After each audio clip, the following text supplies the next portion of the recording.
Jim, I have a question here. Sent to CornyDriveThru at gmail.com from John in Largs, Scotland.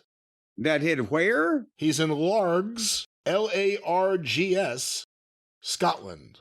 Oh, I thought you lards, like Crisco, like fat. Hi, like Jim. Grease. Hi, Jim.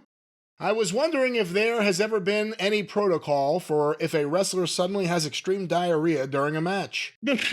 Or even a manager, referee, announcer, anyone who's part of the show.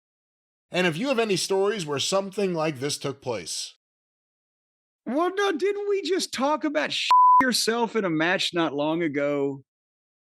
We may Somebody have. had come up with that question, and of course, and Dusty Rhodes had the muffler gimmick, and I talked about when I had diarrhea at the Smoky Mountain Spot show, and the principal of East High School, every time I'd take a bump or he'd land on me, I would shit myself.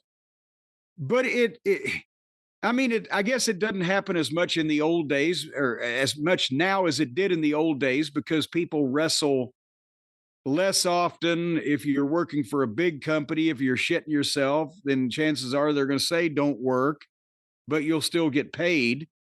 Obviously, back in the day when a guy wrestled with diarrhea or stomach flu or whatever, it wasn't because he enjoyed the prospect, is because he needed to have the match to get paid. And if it was still, even today, if it was a big pay-per-view match or something integral to television or whatever, I bet you a guy would probably not reveal he was shitting like a goose every 5 seconds. He would try to get by with it regardless and wear dark colors.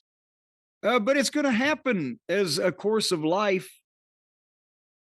That sooner or later, you're going to have eaten the Taco Bell, or the Papa Murphy's calzone isn't going to be all the way cooked, and shit's going to happen. No pun intended. And, then it happens. I mean, everybody would have a story. I have my personal story, but I would think everybody would have their own story of at various points when they had shit themselves, either in training more often now in modern times, or in an actual match in front of people back in the old days. And you went on with it.